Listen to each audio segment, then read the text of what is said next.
Christina Maurice, this was a powerful way for prosecutors to begin the trial by calling Dustin Friedland's grieving and emotional widow as their first witness.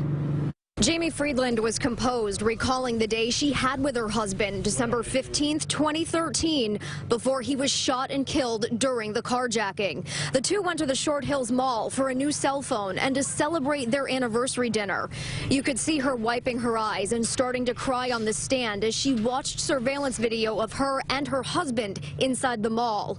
These were their final moments together, and her voice began shaking as she explained to the jury what happened after Dustin opened the door to their Range Rover as they were leaving the mall. I turned around and I saw Dustin standing in the middle of a person, a man on each side of him. I saw the person that was in the passenger side was clearly shorter, how they were hunched over Dustin. And I saw the person on the driver's side door was obviously taller, how he was hunched over. I saw the struggle. I saw the taller man who was behind the driver's side door. I saw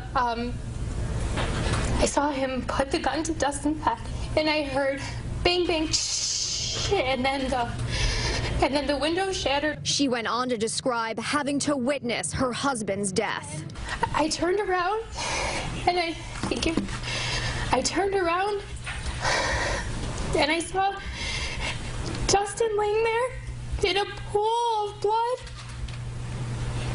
and I ran over to him,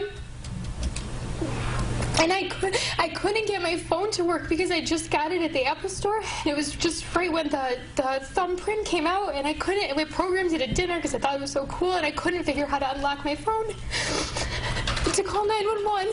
And so I leaned down. I was on the floor, covered in his blood, and he was covered in his blood. And I held my hand to his head, and I was screaming. I was screaming, "Stay with me, stay with me." The defendant in this trial is 36-year-old Basim Henry. He's one of 4 that will face trial in this case. There is mall surveillance of a similar Range Rover being followed into the garage by a large SUV carrying 4 suspects.